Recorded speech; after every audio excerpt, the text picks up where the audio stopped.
Hey everybody, so I wanted to make this video showing you guys, I'm going to be swapping out the bulbs in my two 175 Mercury Vapors on this at least 30-foot pole. Utility pole has been here since the 70s. The original fixture is right in front of you. The other one, which I actually tried to repair at one point, has been replaced by a new in-box Regent fixture on the left. This was like 2 years ago. So anyway, I'm going to be replacing it with the, what do you call it, clear bulbs, and I just like the clear bulbs better. I need more light right here, like I mentioned, because I do park the cars here, and the floods that are on right now, they're not like motion censored plugs or floods. You flip them on in the house. So when I'm like, say at work, and I come home, it's pitch black right here. And, you know, hence the utility pole that somebody put here in the 70s is a perfect spot, because you park your cars right here. Obviously, the gate was never there in the 70s. I built this fence recently, and then their water spigot is right behind the ladder. So I stuck with the frosted bulbs. Now, the bulbs that I'm using currently in that fixture are these Westinghouse bulbs. I got these on Amazon. These are like new old stock. They don't make them anymore. Westinghouse doesn't anyway. I think the only manufacturer that still makes these bulbs might be Brinks, and I know GE still makes them. So, but anyway, these Westinghouse bulbs were actually advertised 8,900 lumens versus every single 175 Mercury Vapor bulb that you can buy that says 7,800 lumens. Now, I think the reason why these are 1,000 lumens more is because if you look, you can actually see inside of this bulb.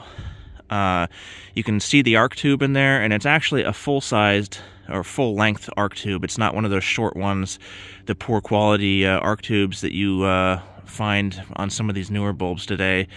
But the coating is very thin. As a matter of fact, it's so thin, it's actually rubbed off up here where the little metal brace is on the top of the bulb.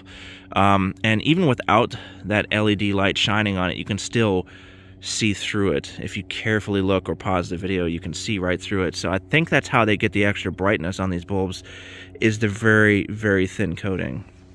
Because the other DX bulbs I have, the coating is very thick.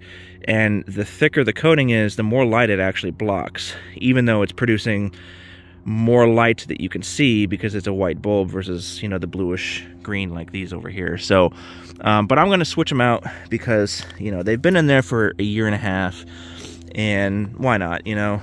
I've used my lux meter before in a video, and the lux definitely was much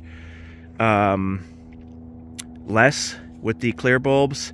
And another problem is being 30 feet up, which is kind of high for these, to be honest. Even the power company's utility pole over here is like maximum, I think, is like 20 feet. These are like 10 feet higher. So the higher you go, the less lux you're going to have that gets to the ground. Obviously, the lumen output might be the same, but the less lux gets to the ground, and because it's a clear bulb, the less lux overall. So I can't remember what it was between the two, but I think I was like seeing 40 or 50 lux with the coated bulbs, and I think like 30 or 25 with the clear ones. So how I get it up there, it's just a little A-frame step ladder. This is one of those like little giant type of ladders that you can open up and extend, you know, 20 feet or whatever. And I just use a long painter's pole, which is at least like 20, 25 feet.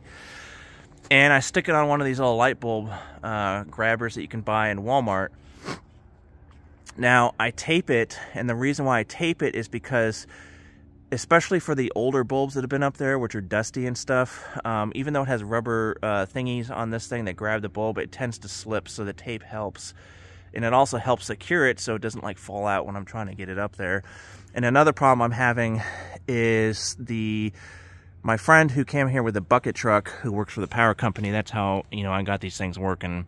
And he also replaced the one on the right. He didn't secure the one on the right very well, so it tends to wiggle to the left, wiggle to the right, wiggles up and down. And that's a song for that, isn't it? But it just wiggles everywhere. And it's not secure, and to be honest, I really hate that because I'm just waiting for it to fall off of there, to be honest.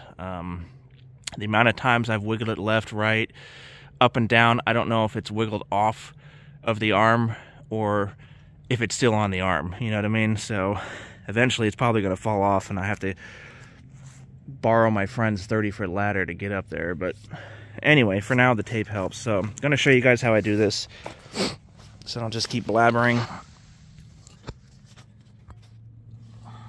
Can you see the lights? Yes, you can.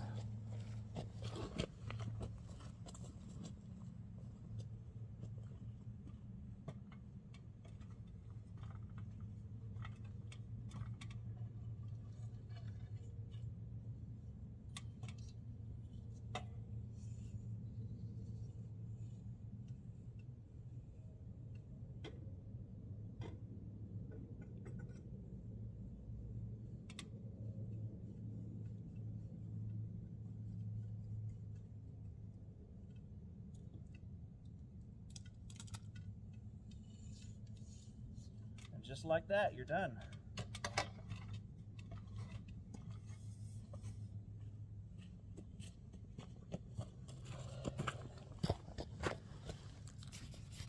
It's that simple, really easy.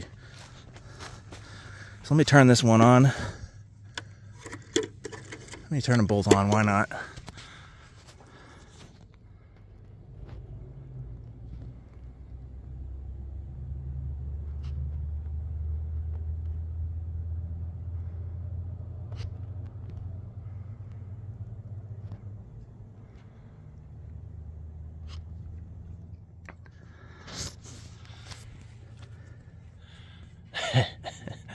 It's so cool. I love the clear bulbs. I really, really do. It's something really neat about standing underneath this and just looking at the arc tube. I'm far enough away where it's not going to bother your eyes or anything, but I just love, especially when you first initially turn it on and you can just see the plasma pulsing around inside of there.